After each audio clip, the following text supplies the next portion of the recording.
ప్రతి పాఠశాలలో బాలికల కోసం ప్రత్యేక మౌలిక సదుపాయాలు కల్పించాలంటూ దేశ అత్యున్నత న్యాయస్థానం ఇచ్చిన తీర్పు హర్షణీయమని గర్ల్ చైల్డ్ ఫౌండేషన్ నిర్వాహకులు అభిప్రాయపడ్డారు. సోమాజిగూడ ప్రెస్ క్లబ్లో టీజీఎఫ్ ఆధ్వర్యంలో ఏర్పాటు చేసిన విలేకరుల సమావేశంలో మాజీ ఐఆర్ఎస్ అధికారిని జయసిత దినకరణి, విద్యావేత్త అంజలిరాజ్ దాస్లు మాట్లాడారు. 2001 సంవత్సరంలో ఋతుక్రమం సమయంలో బాలికలు ఎదుర్కొంటున్న సమస్యలు, టాయిలెట్స్ సమస్యలపై కోర్టును ఆశ్రయించగా ఇటీవల ప్రభుత్వ, ప్రైవేట్ అని తేడా లేకుండా ప్రతి పాఠశాలల్లో బాలికల కోసం ప్రత్యేక మౌలిక సదుపాయాలు కల్పించాలని, శానిటరీ ప్యాడ్స్ ను అందించాలంటూ తీర్పు వెలువడటం సంతోషకరమని అన్నారు. కేంద్ర, రాష్ట్ర ప్రభుత్వాలు తక్షణమే తీర్పును అమలు చేస్తూ ప్రతి పాఠశాలలో మౌలిక వసతులు కల్పించాలని కోరారు.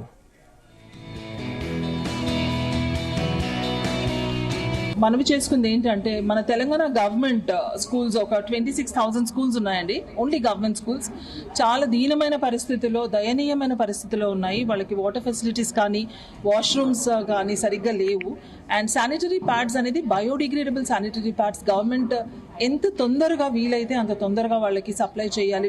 ఎందుకంటే బాలికలు ఎప్పుడైతే వాళ్ళకి ఆ హెల్త్, వాళ్ళ ఫుడ్ మనం చూసుకోగలిగితే వాళ్ళ వాళ్ళు ప్రాస్పర్ అవుతారు, బాగా చదువుకోగలుగుతారు. సో గవర్నమెంట్ ఆఫ్ తెలంగాణని నేను కోరుకునేది ఒక్కటే, ఆడపిల్లలకి కావాల్సిన సదుపాయాలు ఖచ్చితంగా ప్రొవైడ్ చేయాలి. అది మన రెస్పాన్సిబిలిటీ.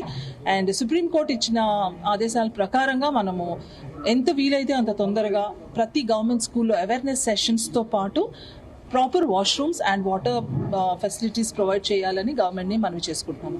ద గర్ల్ ఫౌండేషన్ ఏంటంటే మెన్స్ట్రల్ హెల్త్ మీద ఎక్కువ ఫోకస్డ్గా ఉంది. ఎందుకంటే ఇది ఒక స్టిగ్మా టాపిక్ అయిపోయింది. మేము స్కూల్స్కి వెళ్ళినప్పుడు అవేర్నెస్ సెషన్స్కి పిల్లలు ఆ టాపిక్ గురించి మాట్లాడడానికి కూడా ఇష్టపడట్లేదు. సో మేము చాలా ప్రయత్నించి గైనకాలజిస్ట్ హెల్ప్ తీసుకొని వాళ్ళకి మాట్లాడి సెషన్స్ తీసుకొని వాళ్ళకి free sanitary pads, biodegradable sanitary pads వాళ్ళు 6th క్లాస్ నుంచి 10th క్లాస్ అయిపోయే వరకు కూడా మేము వాళ్ళకి ఆ సదుపాయం ఇస్తున్నాము. అట్ ద సేమ్ టైం అది ప్యాడ్స్ బర్న్ చేయడానికి ఇన్సినరేటర్స్ కూడా ప్రొవైడ్ చేస్తున్నాం అనమాట. సో దట్ ఆ ప్యాడ్స్ బర్న్ అయ్యి యాష్ లాగా కన్వర్ట్ అయిపోతుంది. మన ఎన్వైరన్మెంట్ కి కూడా అది చాలా మంచిది. సో పిల్లలకి కూడా అలాంటి అవేర్నెస్ సెషన్స్ అనేవి చాలా చాలా ఇంపార్టెంట్. ఇష్టం వచ్చినట్టు ప్యాడ్స్ ఎక్కడంటే అక్కడ పడేయటము అలాంటివి కాకుండా వాళ్ళ హెల్త్ ఒకటి, వాళ్ళ హైజీన్ ఒకటి, ఇవన్నీ చాలా ఇంపార్టెంట్. ఈ కార్యక్రమాలు ఎక్కువ చేస్తూ ఉంటాం. వర్క్ షాప్స్ అనేవి రెగ్యులర్ గా కండక్ట్ చేస్తూ ఉంటాం మేము. ఇట్స్ నాట్ లైక్ ఎప్పుడో ఒకసారి వెళ్ళి వాళ్ళని చూసి రావడం కాకుండా వాళ్ళ దగ్గర నుంచి రెగ్యులర్ ఫీడ్బ్యాక్ కూడా తీసుకుంటూ ఉంటాము.